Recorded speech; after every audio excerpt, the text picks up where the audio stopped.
تبارك وتعالى في شان حبيبه إن الله وملائكته يصلون على النبي يا أيها الذين آمنوا صلوا عليه وسلموا تسليما اللهم صل على سيدنا ونبينا محمد وبارك وسلم عليه.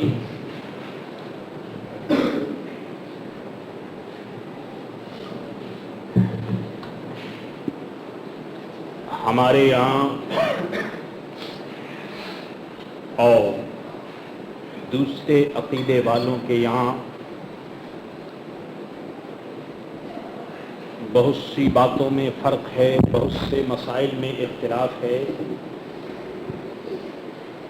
ان تمام مسائل میں ایک مسئلہ ہے وسیلہ پکڑنے کا.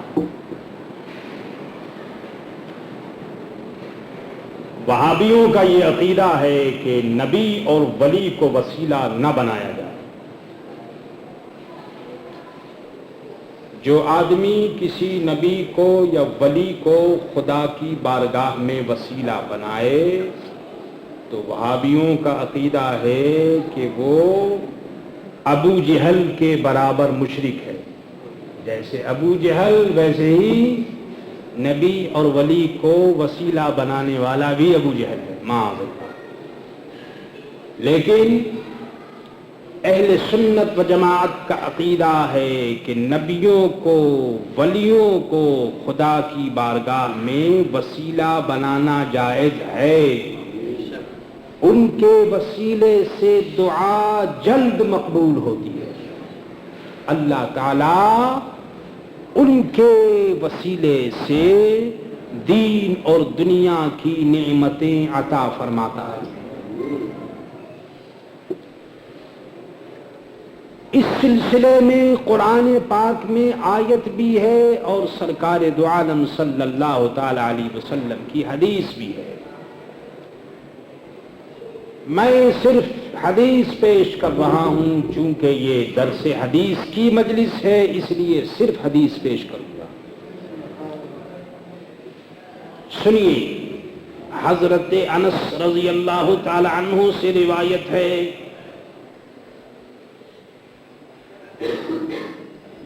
عن انس بن مالک رضی اللہ تعالی عنہما ان عمر بن الخطاب رضی اللہ تعالی عنہ انا كنا نتوسل الیک نبینا صلی اللہ تعالی علیہ وسلم کہ بے شک حضرت فاروق اعظم رضی اللہ تعالی عنہ نے قحط سالی میں اس طرح دعا کی. قحط سالی یعنی بارش نہیں ہوتی تھی، کھانے پینے کا سامان جو ہے وہ شارٹ ہو گیا تھا، شارٹیج ہو گیا تھا، بارش نہیں ہوتی تھی، اس لیے اس کو اردو میں کہتے ہیں قحط سالی. یعنی یہ سال ایسا تھا کہ جس کے اندر قحط ہو گیا، کھانا پینا نہیں تھا. تو اب دعا کی حضرت فاروق اعظم نے کیا دعا کی کہ اے اللہ ہم تیری طرف اپنے نبی صلی اللہ تعالی علیہ وسلم کا وسیلہ کیا کرتے تھے.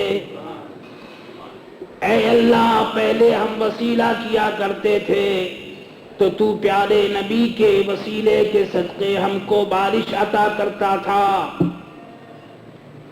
اور ہم تیری طرف اپنے نبی کے چچا حضرت عباس کا وسیلہ کرتے ہیں. وَإِنَّا نَتَوَسَّلُ إِلَيْكَ بِعَمِّ نَبِيِّنَا فَاسْقِنَا قَالَ فَيَسْقُونَ. اے اللہ ہم تیری طرف اپنے نبی کے چچا حضرت عباس کا وسیلہ کرتے ہیں تو ہمیں سیراب کر دے. روایت کرنے والوں نے یہ بات کی کہ جب حضرت فاروق اعظم نے حضرت عباس کا وسیلہ پیش کیا تو اللہ تبارک و تعالی کی طرف سے بارش ہوئی، اور بارش کی وجہ سے وہ جو قحط سالی تھی، وہ پریشانی تھی، وہ اللہ نے دور کر دی. دوسری حدیث سنیے، حضرت عثمان بن حنیف رضی اللہ تعالیٰ عنہ سے روایت ہے کہ ایک مرد کمزور بینائی کا وہ مرد کے جو آنکھوں سے دکھائی نہیں دیتا تھا، آنکھوں میں دیکھنے کی طاقت نہیں تھی، آنکھوں سے نظر نہیں آتا تھا، حضور کی خدمت میں حاضر ہوا اور اس نے عرض کیا کہ اللہ سے دعا کیجئے میرے پیارے نبی کہ وہ مجھے اس مجبوری سے رہائی دے دیں، مجھے آنکھوں سے نظر نہیں آتا۔ میرے دوستو، دیتا سب اللہ ہے، اللہ ہی عطا فرماتا ہے، لیکن اللہ تعالیٰ سے لینے کے لیے اللہ کے نیک بندوں کا نام، اللہ کے نیک بندوں کا وسیلہ پیش کرنا یہ شروع سے بزرگان دین کا طریقہ رہا ہے۔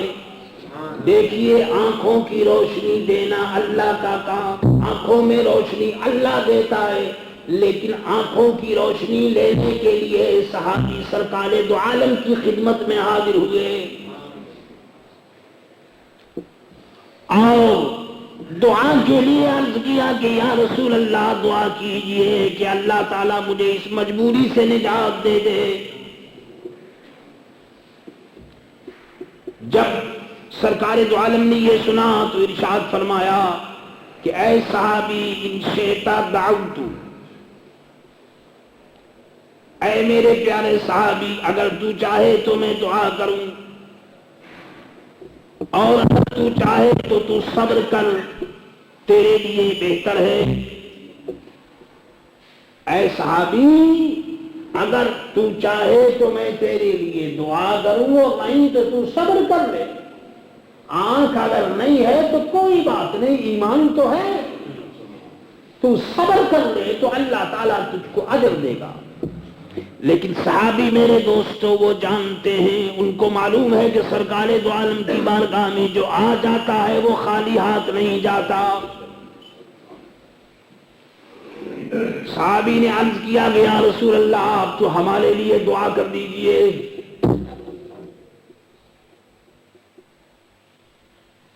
راوی نے کہا کہ حضور نے اس کو وضو کرنے کا حکم دیا۔ حضور نے فرمایا کہ اچھا تو دعا کے لیے چاہتا ہے تو جا تو وضو کر لے، وضو کرنے کا اس کو حکم دیا۔ صحابی نے وضو کیا اور کہا اچھی طرح وضو کرے اور یہ دعا کرے۔ اے صحابی جاؤ، جا کر کے اچھی طرح وضو کرو اور یہ دعا کرو۔ کیا دعا کرو وہ سنیے، حضور خود ہی فرماتے ہیں صحابی سے کہ یہ دعا کرو۔ کیا دعا؟ سنیے، حضور صلی اللہ علیہ وسلم نے فرمایا کہ یہ دعا کرو اللہ سے، کیا؟ اللہم انی اسألک واتوجہ الیک بنبیک محمد النبی الرحمت، انی توجہت بک الی ربی فی حاجتی ہذہ لتقضی لی۔ اے اللہ میں تجھ سے سوال کرتا ہوں تیری طرف تیرے نبی پیارے محمد صلی اللہ تعالی علیہ وسلم جو نبی رحمت ہے ان کے وسیلے سے اے اللہ میں تیری طرف توجہ کرتا ہوں۔ حضور خود وسیلے کی تعلیم دے رہے ہیں، خود بتا رہے ہیں کہ اے آنکھوں کے لیے دعا مانگنے والے، وضو کر اور جا کر اللہ سے دعا کر اور اللہ کی بارگاہ میں میرا وسیلہ پیش کر۔ سبحان اللہ۔ یہ بھی میرے دوستو حدیث ترمذی شریف ویلیوم سیکنڈ دوسری جلد 515 پیج میں یہ حدیث ہے۔ اور سنیے، حضرت عمر بن الخطاب رضی اللہ تعالی عنہ سے روایت ہے، انہوں نے کہا کہ سرکار دو عالم صلی اللہ تعالی علیہ وسلم نے فرمایا کہ جب آدم علیہ السلام سے غلطی ہو گئی، جب آپ سے خطا ہو گئی تو انہوں نے عرض کی، کس نے؟ حضرت آدم نے، اے رب میں تجھ سے محمد صلی اللہ تعالی علیہ وسلم کے وسیلے کے ساتھ سوال کرتا ہوں کہ تو میری مغفرت کر دے۔ حضرت آدم علیہ السلام پیارے نبی حضرت محمد الرسول اللہ صلی اللہ علیہ وسلم کے وسیلے کے ساتھ سوال کرتے ہیں.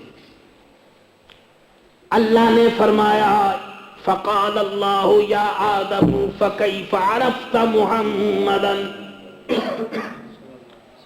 اے پیارے آدم تو نے محمد صلی اللہ علیہ وسلم کو کیسے پہچانا؟ ابھی تو محمد صلی اللہ علیہ وسلم پیدا نہیں ہوئے، ابھی تو میں نے تجھے پیدا کیا، تو نے کیسے جان لیا؟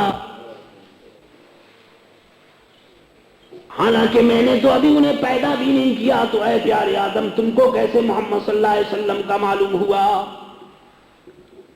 حضرت آدم نے عرض کیا اے رب، جب تو نے مجھے پیدا کیا اور میرے اندر اپنی طرف سے تو نے روح پھونکی، تو جب میں نے اپنا سر اٹھایا تو میں نے عرش کے پایوں پر اور عرش کے جو پلر ہیں، جو ستون ہیں، ان پر لکھا ہوا دیکھا لا الہ الا اللہ محمد رسول اللہ. اللہ، دیکھیے کیا حدیث ہے. رفعت رأسی فرأيت على قوائم العرش مكتوبا لا إله إلا الله محمد رسول اللہ. اچھا تو پھر اب لکھا ہوا دیکھا تو پھر کیا ہوا؟ تو حضرت آدم عرض کرتے ہیں تو میں نے جان لیا کہ تو نے اپنے نام کے ساتھ اپنے محبوب کا نام ملایا ہے، اور اپنے نام کے ساتھ جو تو نے محمد الرسول اللہ کا نام ملایا ہے، تو معلوم یہ ہوتا ہے کہ یہ ذات گرامی تیری محبوب ہے، سلیکٹڈ بندہ ہے، چنا ہوا بندہ ہے، جبھی تو نے اپنے نام کے ساتھ ان کے نام کو ملا دیا ہے. تو اللہ نے فرمایا کہ اے آدم تو نے سچ کہا. فقال اللہ تعالی صدقت یا آدم، اے پیارے آدم تو نے سچ کہا. انہ لحب الخلق الیہ، اے پیارے آدم وہ میرے نزدیک مخلوقات میں سب سے زیادہ محبوب ہے. اور سنیے وَإِذَا سَأَلْتَنِي بِحَقِّهِ، اے پیارے آدم جب تو نے ان کے وسیلے سے سوال کیا ہے تو قد غفرت لکا، تو جا میں نے تیری مغفرت کر دی. اور سننے وَلَوْلَا مُحَمَّدٌ مَا خَلَقْتُكَ، اے پیارے آدم مگر محمد کو پیدا نہ کرتا تو تجھے بھی پیدا نہ کرتا. اندازہ کیجئے حدیثوں میں کیا نہیں لکھا ہوا ہے. یہ وہ دلائل ہیں جو ہزاروں بار میرے دوستوں سنا دیے گئے. اللہ اکبر. ذرا اندازہ کیجئے کہ حضرت آدم علیہ السلام تمام آدمیوں کے باپ، تمام نبیوں کے باپ، سب سے پہلے انسان حضرت محمد الرسول اللہ صلی اللہ علیہ وسلم حضرت آدم کی نسل سے ہیں. لیکن اس کے باوجود حضرت آدم علیہ السلام وسیلہ پیش کرتے ہیں حضرت محمد الرسول اللہ کا. میرے دوستو ہم بھی آدمی ہیں اور حضرت آدم کی نسل سے ہم پیدا ہوئے. حضرت آدم جو ہیں وہ تمام آدمیوں کے باپ ہیں. ہم بھی ان کے سنت پر عمل کرتے ہوئے، ان کے طریقے پر عمل کرتے ہوئے جب کوئی حاجت پیش آتی ہے، جب کوئی پریشانی ہوتی ہے، جب بدعمالی ہو جاتی ہے، جب خطائیں سرزد ہوتی ہیں، تو ہم بھی پیارے نبی حضرت محمد الرسول اللہ صلی اللہ تعالی علیہ وسلم کا وسیلہ خدا کی بارگاہ میں پیش کرتے ہیں. اعلیٰ حضرت نے عرض کیا کہ وہ جہنم میں گیا جو ان سے مستغنی ہوا، وہ جہنم میں گیا جو ان سے مستغنی ہوا. ہے خلیل اللہ کو حاجت رسول اللہ کی، ہے خلیل اللہ کو حاجت رسول اللہ کی. اور اعلیٰ حضرت نے دوسرے مقام پر عرض کیا، ارشاد فرماتے کہ ہوتے کہاں خلیل کہاں، ہوتے کہاں خلیل کہاں کعبہ منا، ہوتے کہاں خلیل کہاں کعبہ منا. اور لولاک والے صاحبی سب تیرے گھر کی ہے، لولاک والے صاحبی. یا رسول اللہ صلی اللہ تعالی علیہ وسلم آپ پیدا ہو گئے تو یہ سب کچھ ہو گیا، اگر آپ نہ ہوتے تو کچھ بھی نہیں ہوتا. تو میرے دوستو اس حدیث سے معلوم ہوا کہ سرکار دو عالم صلی اللہ تعالی علیہ وسلم کا وسیلہ حضرت آدم علیہ السلام نے پیش کیا، صحابہ رضی اللہ تعالی عنہم نے پیش کیا۔ تو اب اندازہ کیجئے کہ جب صحابہ سرکار دو عالم کا وسیلہ پیش کریں اور جب خود حضرت آدم علیہ السلام پیارے نبی کا وسیلہ پیش کریں تو ہم تو میرے دوستو محمد رسول اللہ کے غلام ہیں، ہم تو ان کے نام لیوا ہیں۔ اللہ اکبر۔ اس لیے ہمارے لیے ضروری ہے کہ ہم سرکار دو عالم صلی اللہ علیہ وسلم کا وسیلہ پیش کریں۔ امام بوصیری فرماتے ہیں کہ یا اکرم الخلق مالی من الوذ بہ، اے بہترین مخلوق میرے لیے کوئی ٹھکانہ نہیں ہے کہ جہاں میں جا کر کے پناہ لوں، مالی من الوذ بہ، نہیں ہے میرے لیے کوئی ایسی جگہ جہاں میں پناہ لوں، جہاں میں وسیلہ پکڑوں۔ مالی من السواک عند حلول الحادث العممی، سوائے آپ کے یا رسول اللہ جب ہر طرح سے مصیبت آ رہی ہو، ہر طرف سے پریشانیاں ہو، جب دنیا سے آدمی نا امید ہو گیا ہو تو آخری سہارا ہے حضرت محمد رسول اللہ صلی اللہ تعالی علیہ وسلم کا۔ میرے عزیزوں میرے دوستو، تمام دنیا کے دروازے جب بند ہو جائیں، تمام دنیا والے جب ٹھکرا دیں، جب کوئی سہارا کوئی راستہ باقی نہ رہے تو آخری سہارا اور آخری راستہ وہ حضرت محمد رسول اللہ صلی اللہ تعالی علیہ وسلم کا ہے۔ اللہ اکبر۔ اس حدیث کو بیہقی نے، حاکم نے روایت کیا مواہب لدنیہ میں۔ اللہ اکبر۔ ایک حدیث اور سن لیجئے، حضرت عبداللہ سے روایت ہے، انہوں نے فرمایا کہ میں نے حضرت ابن عمر سے ابو طالب کا یہ شعر سنا۔ عبداللہ ابن عمر ارشاد فرماتے ہیں کہ ابو طالب کا یہ شعر میں نے سنا۔ وہ کیا شعر ہے سنیے۔ اور قسم ہے اس گورے چہرے کی جس کے وسیلے سے بادل سے سیرابی طلب کی جاتی ہے، وہ پیارے نبی کے متعلق عرض کرتے تھے کہ وہ گورا گورا چہرہ، وہ چاند والا چہرہ جس کے وسیلے سے بادل کے اندر بارش ہوتی ہے، وہ چہرہ جو یتیموں کا ٹھکانہ ہے، وہ چہرہ جو چھوٹے چھوٹے آدمیوں کے پناہ پکڑنے کی جگہ ہے۔ اللہ اکبر۔ عمر ابن حمزہ نے کہا کہ ہم سے سالم نے حدیث بیان کی کہ بسا اوقات میں شاعر کا یہ شعر ذکر کرتا اور نبی صلی اللہ علیہ وسلم کے چہرے کی طرف نظر کر کے سیرابی طلب کی جاتی۔ عمر ابن حمزہ کہتے ہیں کہ شاعر کا میں یہ شعر پڑھتا اور پیارے نبی کے چہرے کو میں دیکھتا، حضور کے چہرے پر میری نظر ہوتی اور میں یہ شعر پڑھتا تو اللہ تعالیٰ سرکار دو عالم کے چہرے کا وسیلہ پکڑنے کی وجہ سے بارش عطا فرما دیتا، پانی ہوتا، بارش ہوتی، یہاں تک کہ ہر پرنالہ بہنے لگتا جہاں سے پانی، وہ گڈر جو ہوتا ہے جہاں سے پانی نکلتا ہے۔ تو صحابی عرض کرتے ہیں کہ جب ہم یہ وسیلہ پکڑتے اور یہ شعر پڑھتے حضور کے چہرے کو دیکھ کر کے تو اتنی بارش ہوتی کہ گڈر جو ہے وہ بہنے لگتا اور ہر طرف بارش ہی بارش ہو جاتی۔ الحمدللہ رب العالمین۔ اہل سنت و جماعت کو یہ فخر حاصل ہے اور بات میرے دوستو بالکل صحیح ہے۔ اس مسئلے میں اختلاف کی گنجائش بھی نہیں۔ جو لوگ یہ کہتے ہیں کہ سرکار دو عالم کا وسیلہ پکڑنا چاہیے اور اہل سنت و جماعت کا یہ عقیدہ ہے تو اس کی وجہ صاف ظاہر ہے کہ ہم سرکار دو عالم کا وسیلہ لیتے ہیں اور پیارے نبی صلی اللہ تعالی علیہ وسلم کے وسیلے سے ہمارے کام دنیا میں بھی بنتے ہیں اور دین میں بھی بنتے ہیں۔ دونوں جگہ حضور کا وسیلہ ہمارے کام آئے گا۔ اور جو منکر ہیں میرے دوستو ان کو نہ اس دنیا میں کوئی فائدہ پہنچتا ہے اور نہ آئندہ کوئی فائدہ پہنچے گا۔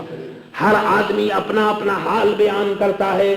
ہم جانتے ہیں کہ قبر میں، حشر میں، نصر میں ہر جگہ حضرت محمد رسول اللہ صلی اللہ تعالی علیہ وسلم کا وسیلہ میرے عزیزوں میرے دوستوں کام آئے گا۔ تو عرض کرو مصطفیٰ جان رحمت پیدا کو سلام، مصطفیٰ جان رحمت پیدا کو سلام،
قدر میں مطلع الفجر حق مانگ کی استقامت تیرا کو سلام مصطفیٰ جانے رحمت تیرا کو سلام سمے بز میں ہدایت تیرا کو سلام آش محشر میں جب ان کی آمد ہو بھیجے سب ان کی شوقت تیرا کو سلام خدمت کے کرسی کا ہے عرض مصطفیٰ جانے رحمت تیرا کو سلام مصطفیٰ جانے رحمت تیرا کو سلام بز میں ہدایت تیرا کو سلام کو اچھا تن کو ستھرا جان کو نور کر اچھے پیارے شمس کی بدر اولا کے واسطے جو جہاں میں خادم آئے رسول اللہ کر حضرت آئے رسول مقتدی کے واسطے نور جانو نور ایمان نور قبر و حشر گل حسین احمد نوری لتا کے واسطے کرتا احمد رضا احمد مرسل مجھے میرے مولا حضرت احمد رضا کے واسطے صدقہ عنایت عین ذل ہر بے نوا کے واسطے یا اللہ لا خوف علیہم ولا هم يحزنون قال اللہ تبارک وتعالى في شان حبیبه ان اللہ وملائکته يصلون على النبی یا ایھا الذین آمنوا صلوا علیہ وسلموا تسلیما